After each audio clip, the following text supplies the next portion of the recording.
नमस्कार, Ram Ram, hello, hi and welcome to let's talk with Nandita ji Mishra. आज की मेरी गेस्ट हैं नाज़िर इलाही खान जी और उनको किसी भी इंट्रोडक्शन की जरूरत नहीं है। और हमारा आज का जो टॉपिक है वो है हमारे धक्का मार राहुल गांधी के बारे में।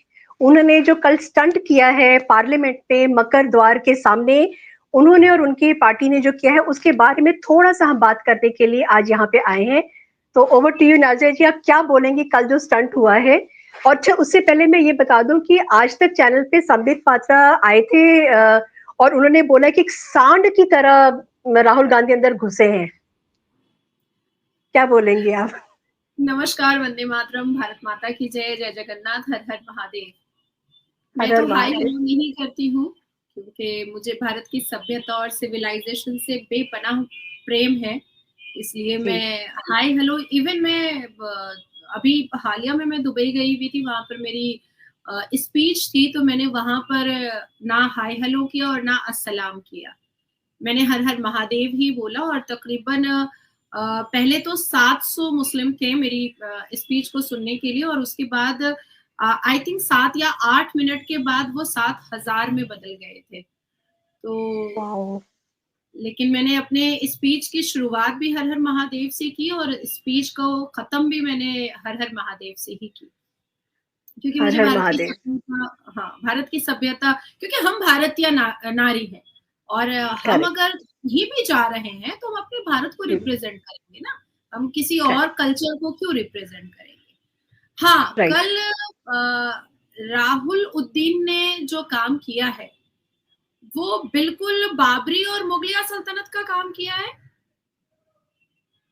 मैं तो उसको सांड नहीं समझती हूँ, क्योंकि सांड जो होता है वो बहन के गोद में चुम्मा चाटी करने वाला तो नहीं होता है। सांड तो सांड होता है, सांड तो सांड होता है भाई, वो करेक्ट। बहन को चुम्मा चाटी करने वाला तो नहीं होता है। राहुल उद्दीन ने वो हरकत की है जो उसके, हाँ, बाबरी कल्चर को दिखाया है।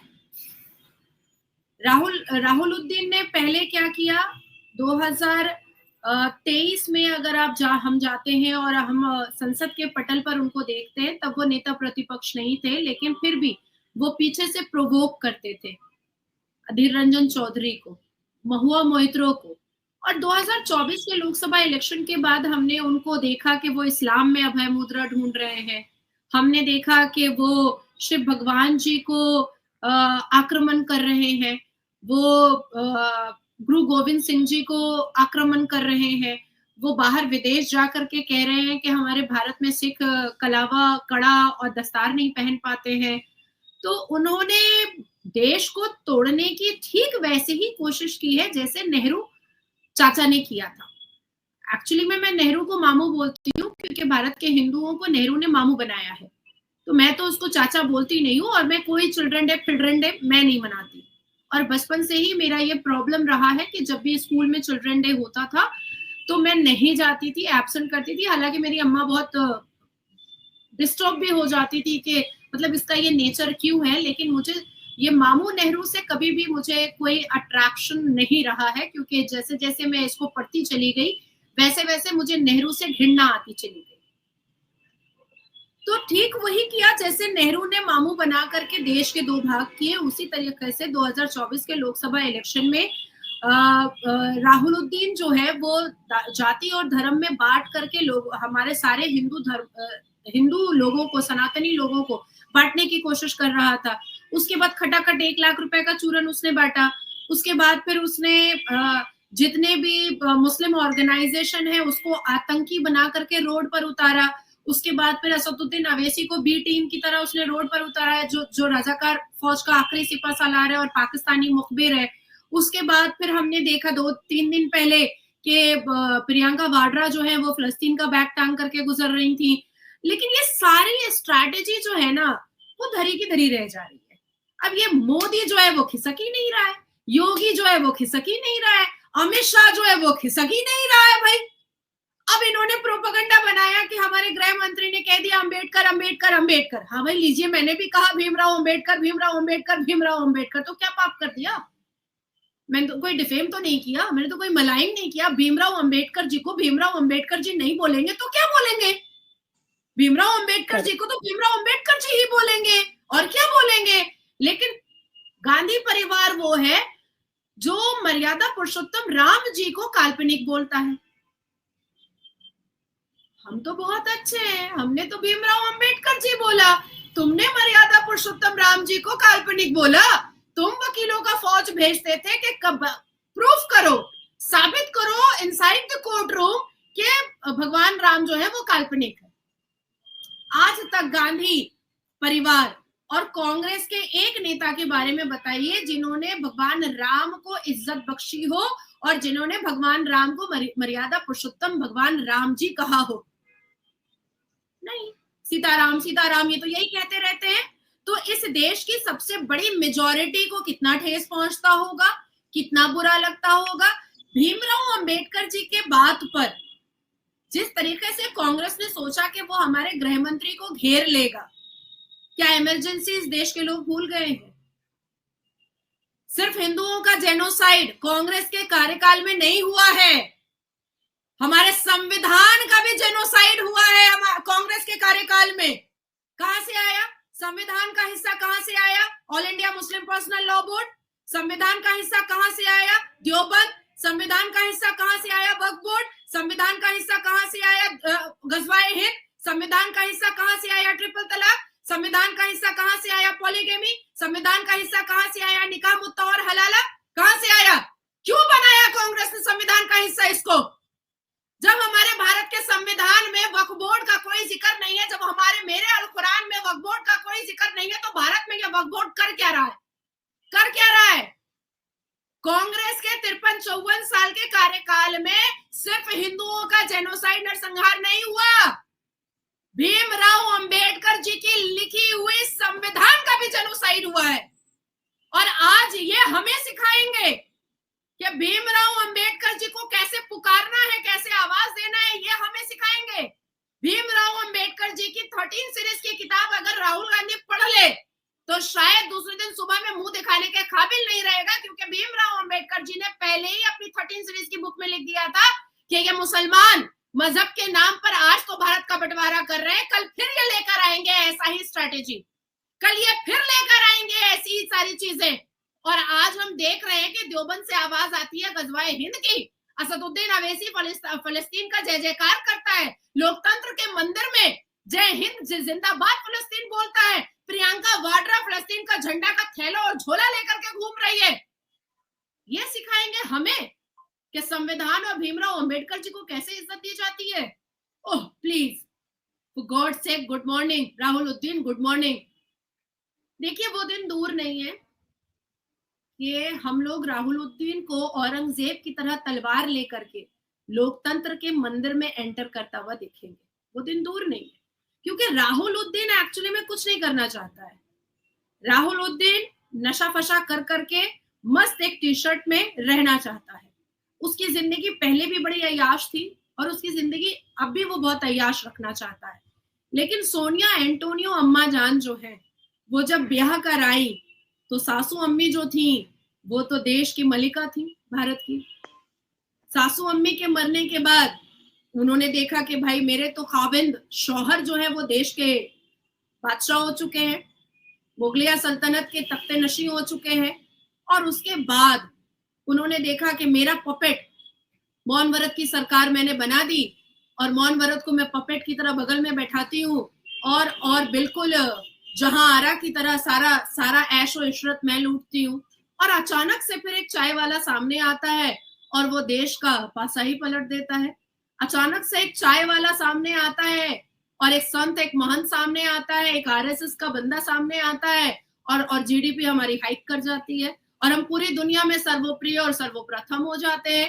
अब इनको समझ में नहीं आता है कि देश भी इनका ही गुणगान गा रहा है, देशवासी भी इनका ही गुणगान गा रहे हैं, पूरी दुनिया भी इनका ही गुणगान गा रही है। जो मुसलमानों का पॉकेट नोट हम लेकर के घूमते थे, ये मिडिल ईस्ट जाते हैं तो इनको सर पे बिठाया जाता है, ये पापुआ चले जाते हैं तो इनका पैर छुआ जाता है, ये रशिया चले जाते हैं तो इनको गले लगाया जाता है, ये मालदीव चले जाते हैं तो घुटने के बल वहां का बैठ जाता है प्राइम मिनिस्टर।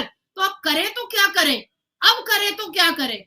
तो मुझे ऐसा लगता है कि राहुलुद्दीन जो है वो अब वो इतना डिस्टर्ब हो चुका है कि अब वो समझ चुका है कि भैया अगर हमें भारत में रहना और अपनी सत्ता चलानी है और अपने आप को उजागर रखना है, तो अब हमें बाबर और औरंगजेब की स्ट्रेटेजी अपनानी पड़ेगी। तो उन्होंने एक मेंबर ऑफ पार्लियामेंट जिन उड़ीसा में जिनके कंपेनिंग में मैं भी गई थी, बहुत ही गरीब सदस्य, और कल सारे नेशनल न्यूज पर वो फोटो चल रहा था कि मैंने उनकी कंपेनिंग में कैसे कैसे भूमिका निभाई थी। तो बहुत ही गरीब सदस्य, झोपड़ी में वो रहते थे, लकड़ियों का वो टूटा फूटा काम करते थे, और आदरणीय प्रधानमंत्री ने अपने नेतृत्व में, अपनी जिम्मेदारी में उनको टिकट दिया था। वो भारी बहुमत में जीत करके आए 2019 में, फिर 2024 में दोबारा जीते, और उन्होंने आदरणीय प्रधानमंत्री के नेतृत्व में रह करके उड़ीसा का भला करने की कोशिश भी की है और बहुत भला किया भी है। मैंने बाद में भी विजिट 2-3 बार किया है। अब आती है बात कि कुटाई कर दी उन्होंने, राहुलुद्दीन ने।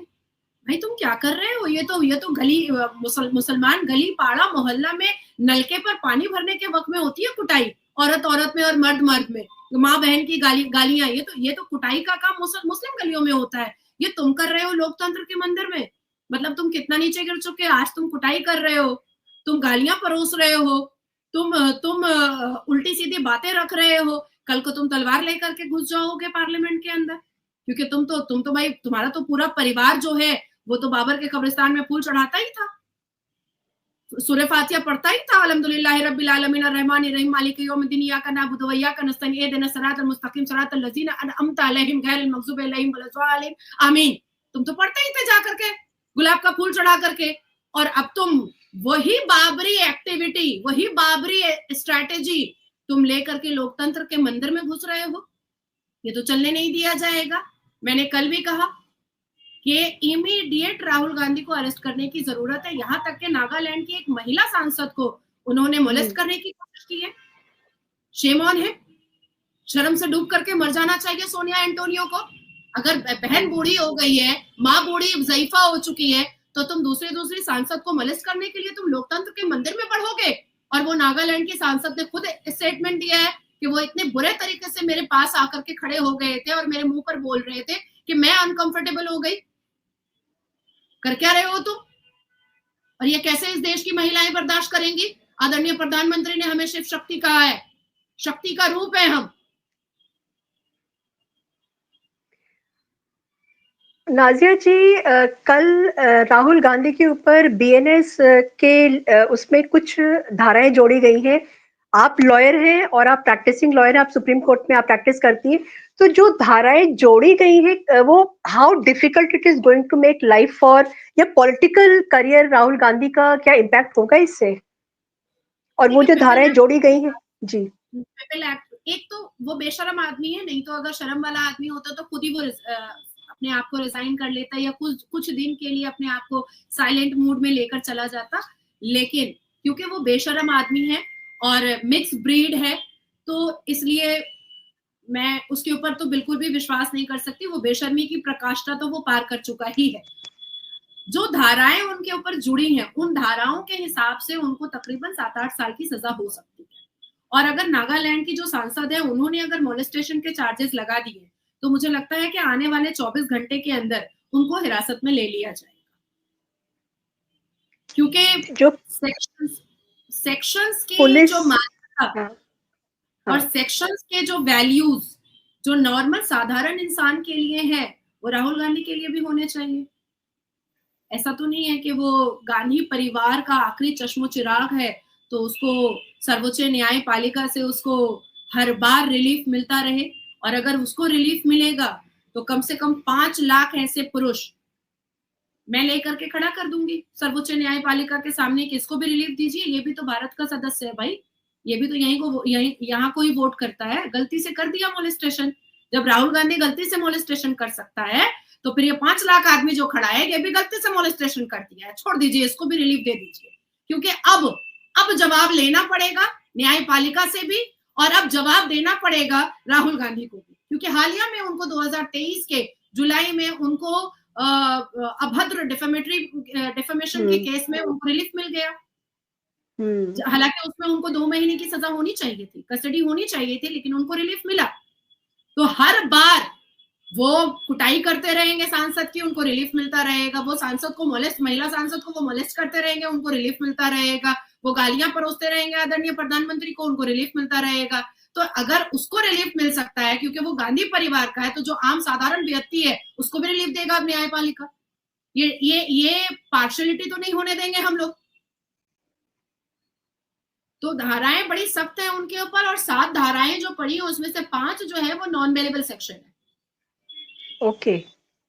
7 धाराओं में से 5 धाराएं जो उनको हाँ। लगी है वो नॉन बेलेबल सेक्शन है। और मैं इंटेंशनली इंतजार कर रही हूँ नागालैंड के उस सांसद के एफआईआर का, क्योंकि वो एफआईआर स्ट्रांग होगा। उसी एफआईआर से राहुल गांधी के लिए हम लोग धरना पे बैठ सकते हैं कि भाई मोलेस्टेशन हम बर्दाश्त नहीं कर सकते। और मुझे लगता है कि आने वाले 2-3 घंटे में वो नागालैंड की सांसद भी जो है वो अपना पत्र जो है वो दिल्ली पुलिस को देंगी और एफआईआर होगा। और जैसे ही एफआईआर होगा हम तो मोर्चा खोलेंगे भाई कि इमीडिएट राहुल गांधी को अरेस्ट किया जाए।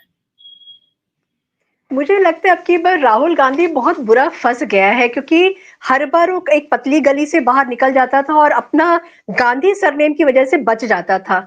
अच्छा नाजिया, आप मुझे एक बात ये बताइए, मुझे मतलब मेरी ये फीलिंग है कि इट वाज ऑल स्टेज्ड। एक उन लोगों ने जो ड्रामा था, it was a stage drama. Reason being कि बहुत जोर शोर से पार्लियामेंट में सोनिया गांधी और सोरोस को लेकर के चर्चाएं हो रही थी। अब क्या हुआ, जब ये ऐसा धक्का मुक्की वहां पे हो गई, तो अब सोनिया गांधी भी चली गई है और सोरोस के साथ उनका क्या रिलेशनशिप है या क्या उनके बारे में एस्कवेशंस के बाहर जो सारे स्केलेटन्स बाहर निकल के आए उनके बारे में अब बातें नहीं हो रही है। लेकिन ये भारी पड़ गया राहुल गांधी के लिए भी, जो मेरे ख्याल से उसने एंटिसिपेट नहीं किया होगा। ये मुझे ऐसा लगता है कि राहुलुद्दीन का जो पीआर टीम है वो फ्री में पैसा ले रहा है, फ्री में पैसा ले रहा है। वो तो मतलब उसको और फंसाता फंसा है, दिया। तो फंसाता है, उसको बचाता नहीं है बल्कि उसको फंसा देता है। अच्छा, राहुलुद्दीन को बार बार ऐसा लग रहा था कि उसकी बहन प्रियंका वाड्रा अब आ गई है तो अब बहुत बड़ा और बहुत ऊंचा कुछ कर लेंगे। पर प्रियंका वाड्रा भी वही टाई टाई फूस निकल गया। उसने खुद ही कह दिया कि हिमाचल में जितने सेब के जो किसान है वो बेचारे रो रहे हैं। तो याद दिलाना पड़ा पीछे से कि भाई हिमाचल में आपकी सरकार क्यों रो रहे हैं। ठीक है, उसके बाद में सही उसने बात दर्जी है। की कहानी सुनाई। तो मैंने शायद 3 सेकंड के बाद मैंने ट्वीट किया था वो सुनने के बाद कि कन्हैया भी दर्जी था, कन्हैया कन्हैया लाल भी दर्जी था, उसकी कहानी वो भूल गई। तो कांग्रेस ने रिपोर्ट मारा मेरे ट्विटर अकाउंट पे, पूरी पूरी कांग्रेस की पीआर टीम से रिपोर्ट आया है मेरे ट्विटर अकाउंट पे। तो अभी मेरा ट्विटर अकाउंट बहुत स्लो चल रहा है। तो क्योंकि 3 सेकंड के बाद ही मैंने ट्वीट कर दिया था कि कन्हैया लाल के बारे में। देखिए कि जो भी स्ट्रैटेजी कांग्रेस की आईटी हेड या आईटी टीम कर रही है या पीआर टीम कर रही है, सोनिया एंटोनियो और सरोस के जो रिलेशनशिप थे, या कोलकाता में भी एक कंपनी के ऊपर जो सरोस ने पैसा लगाया था और सोनिया एंटोनियो ही उसको हैंडल करती थी, या बेंगलुरु में मैं 1981 या 82 की बात कर रही हूँ, जब मेरा जन्म भी नहीं हुआ था। बट मैं क्योंकि इतिहास के पन्ने खोलने की मेरी बहुत बुरी आदत है, मैं पढ़ती बहुत ज्यादा हूँ। और मतलब ऐसे लोगों से खास करके बंगाल में भी मिलती हूँ जिनकी उम्र 92 है, 94 है, ऐसे लोगों से भी मिलती हूँ। तो बेंगलुरु में भी एक कंपनी थी, मैं उसको अभी नहीं बोल रही हूँ क्योंकि अभी बोलना नहीं है। एक कंपनी थी, तो उसमें भी सोरोस ने पैसा लगाया था जिसको हैंडल सोनिया एंटोनियो किया करती थी। तो अब ये न्यूज क्लिक जो था ये तो एकदम साफ हो चुका कि भाई ये सोरोस का पैसा लग रहा था, चल रहा था। तो Soros is like Santa for Gandhi परिवार। सोरोस कोई मतलब इंसान या व्यक्ति गांधी परिवार के लिए नहीं है। सोरोस जो है वो गांधी परिवार के लिए सैंटा है, जो एटीएम कार्ड है। हाँ, और सैंटा आप ये करो तो सैंटा आपको ये देगा, आप वो करो तो सैंटा आपको वो देगा। तो भारत को आप तोड़ो फोड़ो, आप उसको विनाश करो, आप भारत की सभ्यता खराब करो, उसकी संस्कृति खराब करो, आप हिंदुओं को रोज रोज गाली गलौज करो, आप मुसलमानों को हवा दो, ईसाई और खसाई को अपना पॉकेट वोट बना के रखो, ईसाई और खसाई से आप भारत के हिंदुओं को परेशान करवाओ। उसके अलावा कुछ ऐसे पपेट्स पैदा करो जो जर्मन से बैठ करके भारत के हिंदुओं को गाली दे, जो पाकिस्तान से बैठ करके भारत के हिंदुओं को गाली दे, जो बांग्लादेश से बैठ करके भारत के हिंदुओं को गाली दे, ऐसे पपेट्स भी सोनिया एंटोनियो ने बनाए हैं, और जिसका पर्दाफाश जो है इसी संसद के क्षेत्र में हुआ था कि किस तरीके से खालिदा जिया के भतीजे के साथ राहुल गांधी का उठना बैठना, खाना पीना, हगना मूतना था। तो ये भी साफ साबित हो चुका। अब आती है बात कि सोरोस की बात। राहुल गांधी अब तलवार लेकर के भी अगर पार्लियामेंट में एंटर कर जाता है तो 4 दिन वो न्यूज में रहेगा, डेफिनेटली रहेगा, लेकिन सोरोस का जो कंटेंट है या सोरोस का जो न्यूज है या सोरोस का जो पोस्टमार्टम हो रहा है वो बंद नहीं होने वाला है, वो बंद नहीं होने वाला। We are here, we are here.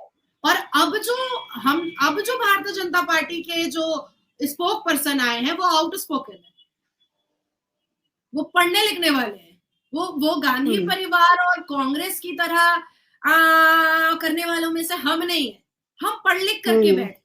मुझे लगता है कि पूरे भारत में जितने भी विपक्षी दल हैं उन सब के स्पीकर अगर एक तरफ बैठ जाए और हमारे सुधांशु त्रिवेदी जी सिर्फ अकेले बैठ जाए तो सब उठ करके भाग जाएगा। वो बैठ करके मुस्कुराते रहेंगे कि क्यों भाग गए भाई, आओ मैं जवाब देने को तैयार हूँ।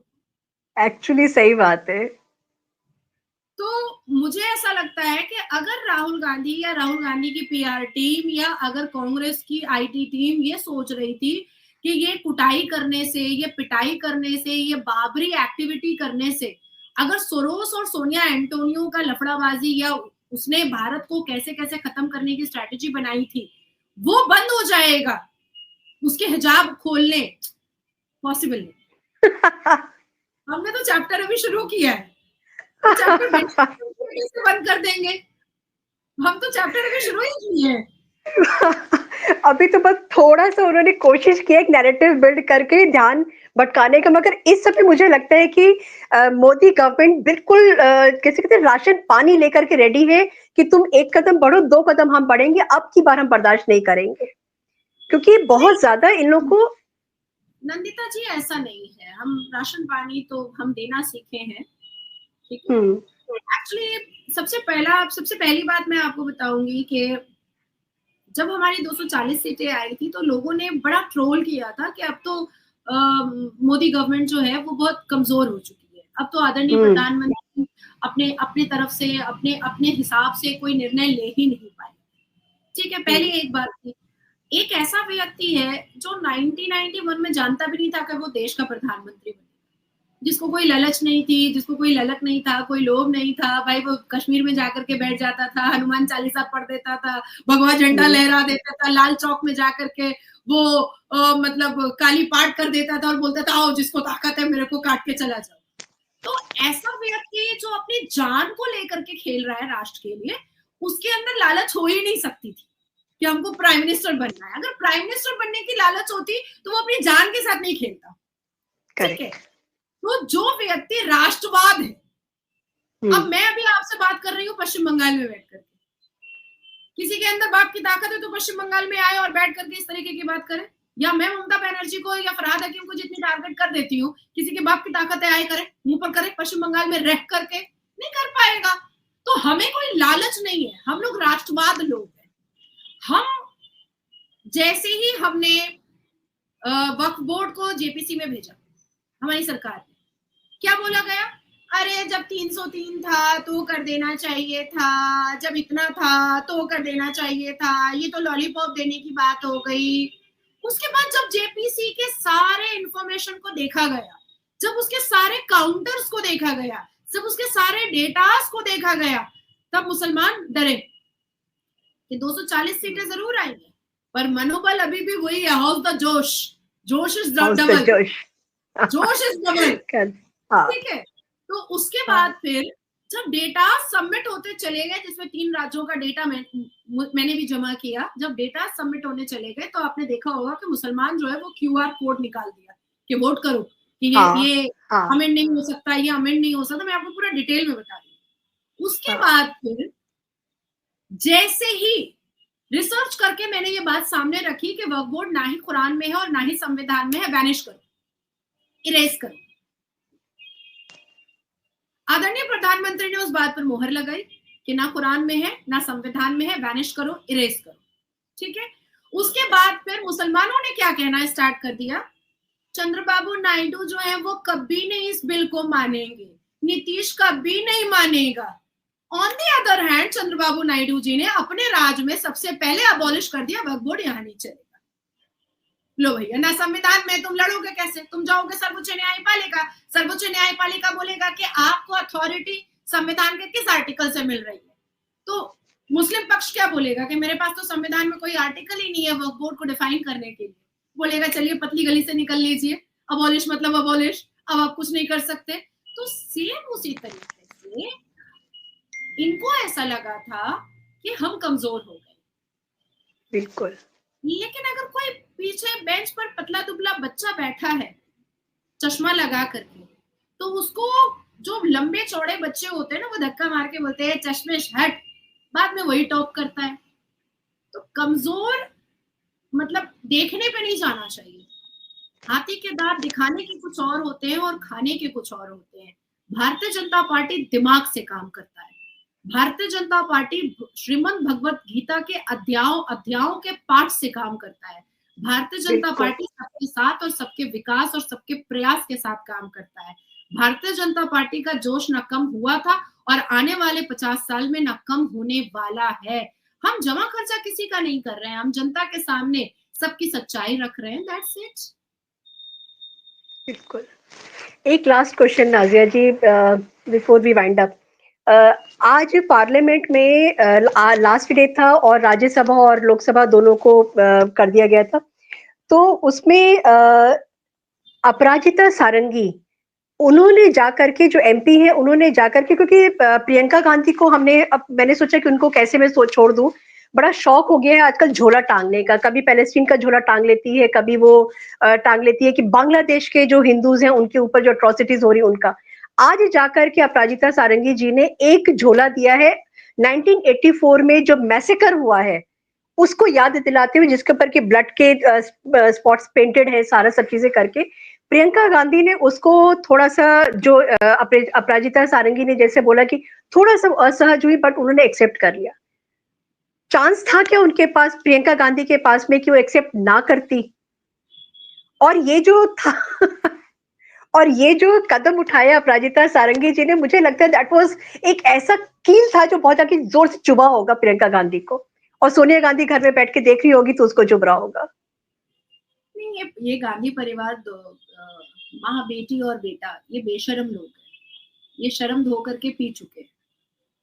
आप देखिएगा, मुगल पीरियड को अगर पढ़िएगा तो औरंगजेब ने दारा शिकोह का गला सिर्फ इसलिए काटा था क्योंकि वो बौद्ध धर्म का प्रचार कर रहा था और संस्कृत को वो बहुत अवेयर कर रहा था, तो इसलिए औरंगजेब ने दारा शिकोह अपने ही भाई का गला काट दिया था और शाहजहां को बताया कि जिस तरीके से ये दूसरे धर्मों में एंटर कर रहा है वो शाहजहां या बादशाह बनने के काबिल नहीं है। तो सेम उसी तरीके से ये आखिरी तख्त नशीन है गांधी परिवार मुगल पीरियड की, ये खत्म तो समझिए हमारा भारत जो है वो सेफ है। मैंने तो प्रियंका वाड्रा को piece of suggestion free of cost दिया था। हम तो किसी से बात भी करते हैं तो भाई वकालत में तो हम पैसे लेते हैं थोड़े बहुत भी, लेकिन पीस ऑफ सजेशन मैंने दिया था free of cost Priyanka Vadra को कि तुम फिलिस्तीन का झोला टांगी, पर टीआरपी नहीं है, ना बीबीसी में आया, ना अल जजीरा में आया, ना किसी बड़े वर्ल्ड लेवल पर तुम्हारा पॉपुलैरिटी हुआ है। तुम नेहरू की नतनी हो, फिरोज गांधी की तुम पोती हो, तुम इंदिरा गांधी की पोती हो, तुम राजीव गांधी की बेटी हो, तो तुम्हारा तो पॉपुलैरिटी नहीं हुआ। तुम एक काम करो, तुम इनर गारमेंट पहन करके पार्लियामेंट जाओ। This only Nazia Ilahi Khan can do. हाँ, तुम इनर गारमेंट पहन करके जाओ फिलिस्तीन का, तब देखिएगा। आई स्वेयर, मैं बड़ी जिम्मेदारी से कह रही हूँ कि जिस दिन वो इनर गारमेंट फिलिस्तीन का पहन करके चली गई, मुझे लगता है कि 57 मुस्लिम मुल्क में वो न्यूज चलेगा। तुम जिसको आकर्षित करना चाह रही हो, जब उन तक वो खबर पहुंची ही नहीं, तो फिर फायदा क्या हुआ आकर्षित करने का? मतलब कि तुम यहाँ के भारतीय नागरिक को, राष्ट्रवाद लोगों को चढ़ाने के लिए तुमने फिलिस्तीन का झोला टांगा था, क्योंकि फिलिस्तीन वालों को तो पता चला भी नहीं क्योंकि इंटरनेशनल हम्म, न्यूज पे वो गया नहीं। तो फलस्तीन का ब्रा चड्डी पहनने से क्या होगा कि पता चलेगा उन लोगों को कि भाई प्रियंका वाड्रा हमारे लिए बहुत कुछ कर रही है, कुछ बड़ा कर रही है। अब आती है बात कि सारंगी साहिबा ने जो किया है, अब उनको अब एक झोला और बनाना चाहिए। जब 1989 से 1991 तक में कश्मीरी पंडितों का नरसंहार हुआ था, वो झोला भी बनाना चाहिए और पार्लियामेंट के अंदर सभी कांग्रेस और विपक्षी दलों को तोहफे के तौर पर, न्यू ईयर के तोहफे के तौर पर बांटना चाहिए। एब्सोल्युटली, बहुत बहुत सही बात है नाजिया जी। मतलब एक्चुअली ये दो चीजें जो हुई हैं हमारी कंट्री में, इमरजेंसी वगैरह की हम बात अगर छोड़ देते हैं, लेकिन जो कश्मीर में हुआ है और 1984 में जो हुआ है, वो ऐसा डेंट है हमारे कॉन्स्टिट्यूशन पे, हमारी सोसाइटी पे, हमारी कंट्री पे, जो कि जिसकी भरपाई बिकॉज ह्यूमन लॉस हुआ है, और जो चला गया वो ऐसा लॉस है कि वापस आप उसको नहीं ला सकते हैं। और नाजिया जी, मतलब thank you so much for coming. बहुत मुश्किल से आपका समय मुझे मिल पाया, but I am so thankful कि आपने टाइम निकाला और आपने आके ज्वाइन किया। और जैसा कि प्रॉमिस किया था कि हम लोग आएंगे और इस फैमिली के बारे में बातें करेंगे, हम लोगों ने वो बातें की और आपने बहुत सारी बातें बताई। और मुझे बेस्ट पसंद आया जो लास्ट में आपने प्रियंका गांधी वाड्रा को जो आपने सजेशन दिया है फ्री ऑफ कॉस्ट। Okay. मतलब क्योंकि मैं वो बात जहां तक पहुंचनी चाहिए वहां पे पहुंचाने का वो रास्ता बहुत सही बताया है आपने। बहुत बहुत धन्यवाद आपका आने के लिए। जय हिंद। जय जय जगन्नाथ, हर हर महादेव। हर हर महादेव। भारत माता की जय।